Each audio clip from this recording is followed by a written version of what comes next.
Welcome back again dito sa aking channel. This is Clarice. Ayun yung number 1, palautang. Ayan. So sa video na to mga kautang, pag-uusapan natin or may follow up ako sa top 3 best load up natin. Sa previous upload ko is napag-usapan natin yung top 3 best load up. So ngayon, i-share ko sa inyo yung mga naging experiences. Yan, experiences kasi madami yung nakapag-experience dito kay Mabilis Cash. So, ito na nga mga kautang. Gusto ko lang siyang i-share sa inyo kasi para naman, no, may other tayong pagbabasihan, may iba tayong pagbabasihan. Hindi lang yung aking personal experience, but experience din ng mga nakautang na sa utangan na ito. So, ito yung sabi mga kautang ng isa kong commenter sa aking YouTube. Sabi niya, legit talaga si Mabilis Cash, kaya reko ko talaga yan. Unang hiram ko dyan ay 18,000 agad. Good payer naman ako, kaya lang pag binayaran ko daw lahat, bababa daw pag grilon ko. Yan yung sabi niya. So, siguro hindi pa nakapagbayad si ma'am, no? Pero, ma'am, huwag kayong mag-alala kasi ganda yan naman talaga mga online loan app, no? Mas gaganahan sila kapag good payer tayo at bayaran talaga natin para mas ma-operan pa tayo ng malaki. Bago ko pagpatuloy, no, kung kayo talaga dyan ay naghahanap po ng malaking mauutangan din mga kautang na hindi utangan online, hindi mga online loan app, na like bangko or gusto nyo umutang sa bangko mga kautang, no, na they offer minimum of 20,000, maximum of 2 million pesos. Kasi kami message nyo dito mga kautang para sa karagdagang informasyon ng offer na ito. All applications submitted is subject for bank approval. So eto na, ipagpatuloy na natin kasi excited ako na i-share sa inyo itong mga comments nila.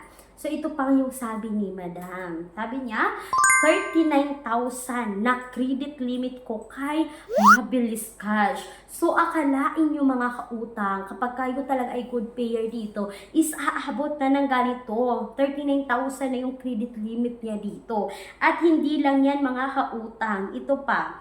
So, ito pa yung comment ng isa. Sabi niya, very recommended ko talaga si Mabilis Cash. 7,000 first offer niya sa akin. Total repayment after 2 months is 8,303.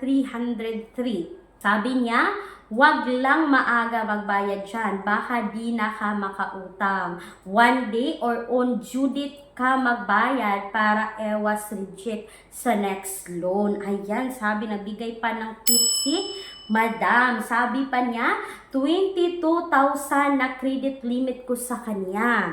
Kung hindi kayo ma-increase ng credit limit, hintayin nyo after 5 days. Tataas na yung credit limit niyo. So, napakaganda talaga na comment, talagang nagbigay ng experience itong aking commenter, no, na yung nangyari sa kanya kay Mabilis Cash. At sabi pa niya, first loan ko dito is 7,000.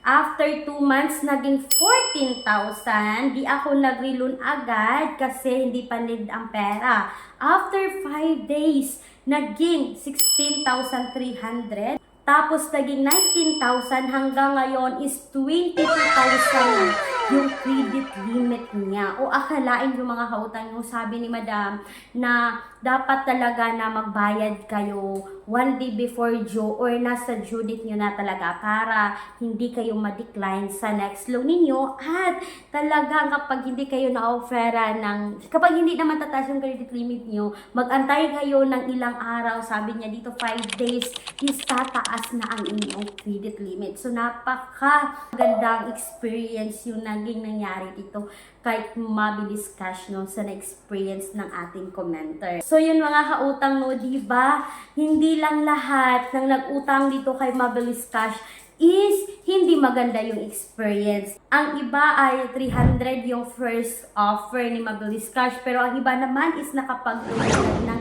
18,000. So dito talaga natin mai-compare mga kautang na iba-iba talaga yung mga nagiging experiences ng bawat borrower sa kahit anumang utangan online. So kayo dyan mga kautang, if kayo po ay may good or bad experience kay Mabilis Cash, is you can comment down below.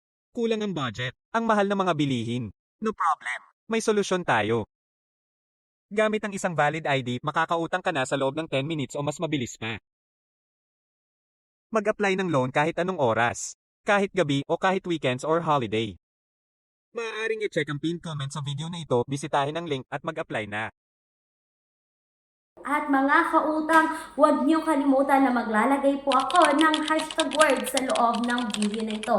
Ang unang 2 tao na makakomment ng tamang hashtag word ay mananalo sa ating free GCash Daily Giveaway. At mga kautang, huwag niyo rin kalimutan na maglalagay ako ng alternatives online loan app na subok na ng nakararami sa description box at sa pen comment section ng video na ito. And that's all for today's mga kautang, no, pero hindi ko sinasabi ha na talagang utangan niyo si Mabilis Cash. Nasa sa inyong mga kamay pa rin ang desisyon sa pag-utang. And that's all for today's video. Once again, this is Clarice sa inyong #1 pala utang.